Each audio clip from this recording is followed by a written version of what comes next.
La medalla de Nuestra Señora del Buen Amparo es todavía muy desconocida para la mayoría de los católicos, pero el aspecto más importante a recalcar es sobre el uso que le podemos dar y los beneficios que podemos obtener al llevarla con nosotros.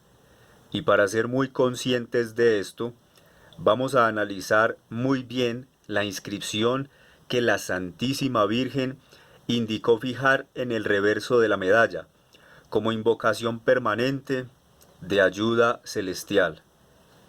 En las primeras palabras, oh Virgen Santa, reconocemos y proclamamos la dignidad y santidad de María, por las que, entre otras cosas, tiene todo dominio y autoridad sobre el mal. En las siguientes palabras, que dicen que pisaste la cabeza de la serpiente, confesamos que Santa María es la mujer que desde la eternidad fue predestinada por Dios para vencer el mal y al autor del mal, pues su sola condición de inmaculada ya es la mayor derrota para el demonio, quien no puede hacer nada en contra de la mujer, madre del Mesías, y es sobre todo una victoria para la Iglesia y también de la humanidad. Y en la última parte tenemos la petición de guardar la fe de todos y la inocencia de los pequeños, es decir, de los niños y de los jóvenes. Aquí es donde aparece con fuerza y claridad el oficio de la Madre Corredentora y su intervención extraordinaria como fundamental y eminente en estos nuestros tiempos. La victoria de María sobre el demonio aparece descrita y prometida por Dios ya desde el libro del Génesis. El texto dice literalmente que Dios le habla a la serpiente: pondré enemistad entre ti y la mujer, entre tu raza y la descendencia suya. Ella quebrantará tu cabeza, mientras tú andarás acechando a su calcañar, es decir, su talón. Entonces es preciso saber bien quién es la serpiente y cuál es su función en el mundo, para entender por qué debemos luchar contra este ser. Ya en el inicio del mismo capítulo tercero del Génesis, se nos dice que la serpiente era el más astuto de todos los animales del campo que había hecho el Señor Dios. Y fue con esa astucia con la que engañó a los primeros padres, Adán y Eva, y con la que continuó engañando a la raza humana de todas las épocas. El hecho de que el demonio sea presentado en la Biblia como un reptil se debe precisamente a la sagacidad, a la sutileza, a la malicia, a la picardía con que actúa siempre. Por eso decimos que es subrepticio, porque planea y ejecuta las cosas a escondidas, se mueve en las sombras y ataca a traición. También en las enseñanzas de los santos se explica que el talón de la mujer es en primer lugar la debilidad de la carne de la humanidad asumida por Jesucristo, con la que venció al demonio en su pasión y muerte. Y en segundo lugar significa la debilidad del pecado de los hijos, es decir, la descendencia, que la mujer dio a luz con los dolores de parto del Calvario, que luchan continuamente frente a los ataques del mal, es decir, nosotros. Viéndonos pues acechados por tan cruel enemigo, es que debemos preocuparnos por asumir primero una actitud defensiva que nos ayude a repeler los peores males que nos amenazan y que luego nos sirvan para progresar en la virtud y en la santidad. Es ahí cuando aparece el auxilio celestial para brindarnos los medios necesarios para que podamos sortear bien las situaciones más imperiosas que forman parte obligatoria del combate espiritual del diario vivir. Aquí nos podemos referir ya a los sacramentales y a las devociones que han sido revelados y reservados por Dios, más específicamente para la protección y salvaguarda espiritual de sus hijos, en estos tiempos que histórica y proféticamente hablando son los de mayor y más recia pelea por la salvación como nunca se habían visto. Hoy día las insidias del demonio son constantes. El mal acosa a todos los hijos de Dios y la inmoralidad del mundo es cada vez más pronunciada. Lo bueno es cada vez más despreciado y ridiculizado, y lo malo es cada vez más normal y aceptado. La situación general lleva a las personas a ponerse en contra de Dios y de su voluntad de vida y de amor. Volviendo a la parte de los niños, vemos que son muchos los padres de familia que en todos los lugares manifiestan la gran preocupación que les aflige al ver lo delicada que está la situación mundial con respecto al peligro que acecha las almas de todos y principalmente de los menores, que se han convertido en el blanco de muchas de las perfidias del maligno enemigo, que quiere perder y corromper las almas desde las primeras y más inocentes etapas de la vida, mediante tremendos artificios que en el presente son tan engañosos y bien elaborados que por eso son tan fácilmente aceptados con un progresismo acelerado por una sociedad tan secularizada y permisiva como la de nuestra actualidad.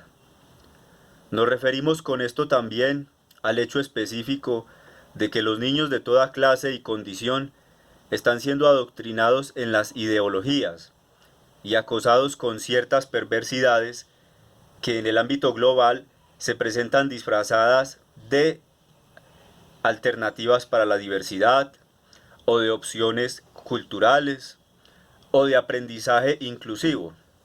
Es un adoctrinamiento ya no conspirativo, sino realmente impuesto por unas agendas de control que proponen como normales y valiosas acciones y creencias que son condenadas en la Biblia como verdaderas abominaciones, como son el cambio de sexo, la desorientación sexual, el esoterismo, el ocultismo, el paganismo, etc.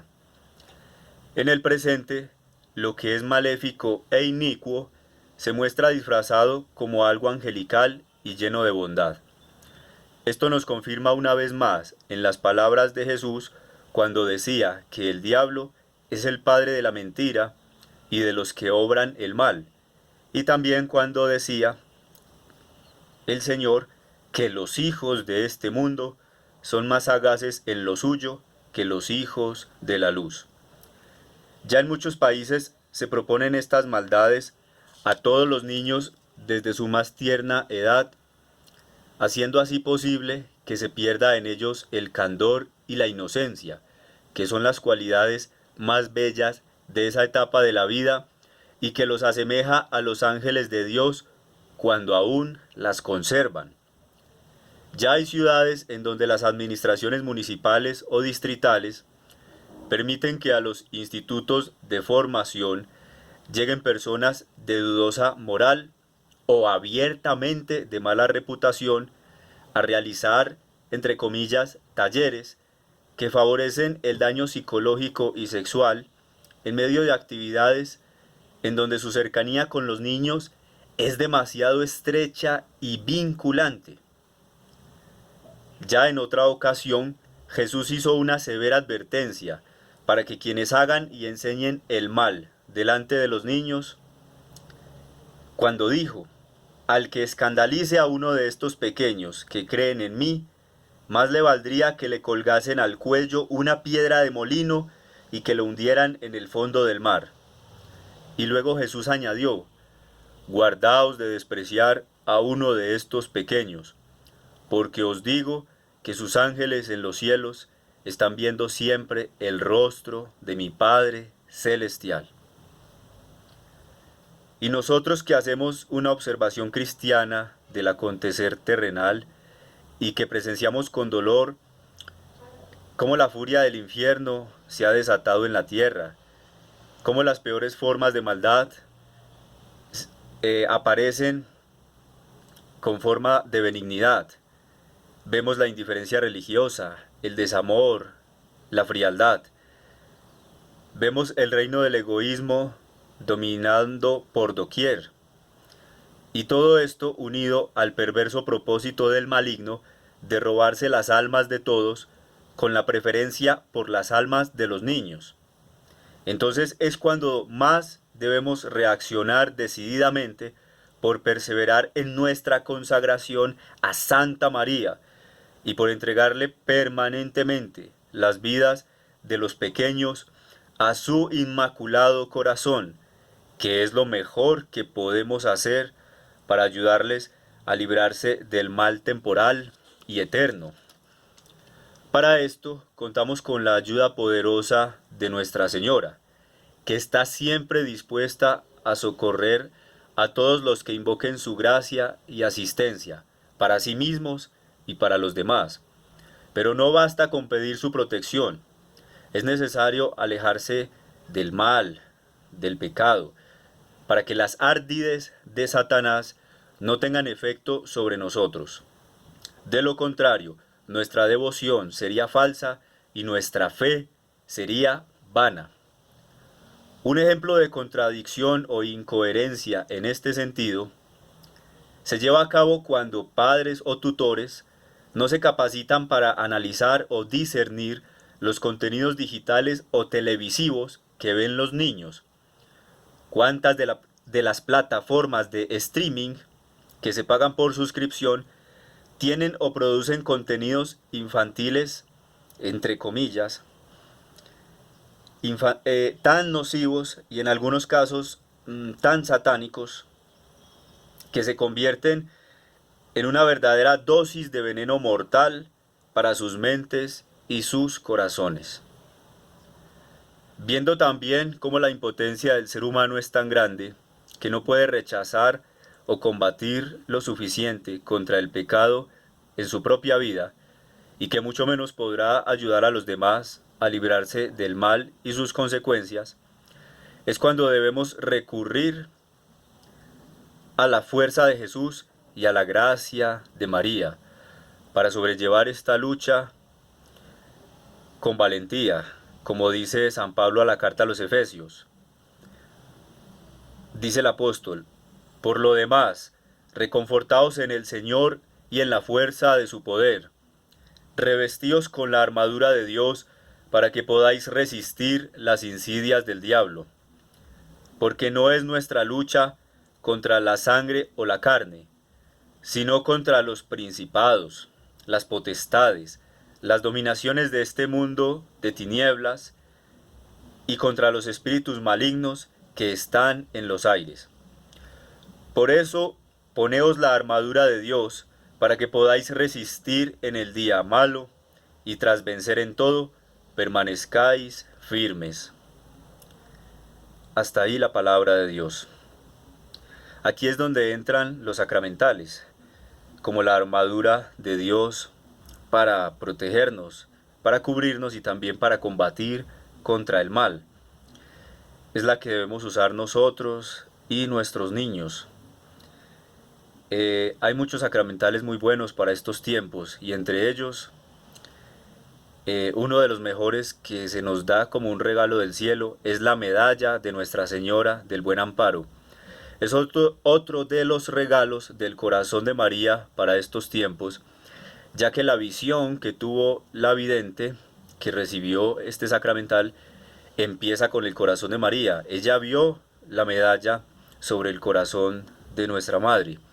Eso ya lo hace muy especial y muy valioso, pues ya sabemos que desde Fátima se nos ha dicho que el corazón de María es la devoción más importante para estos tiempos, que nos dará la fuerza para combatir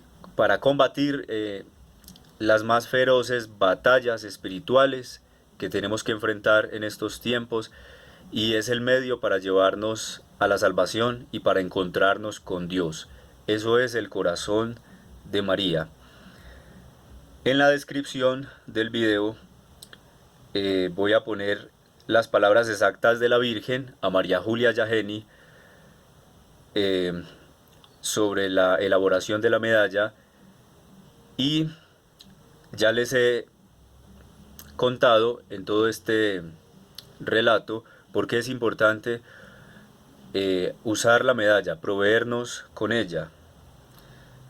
En la descripción, las palabras de la Virgen y un poco de la historia sobre el origen de la medalla.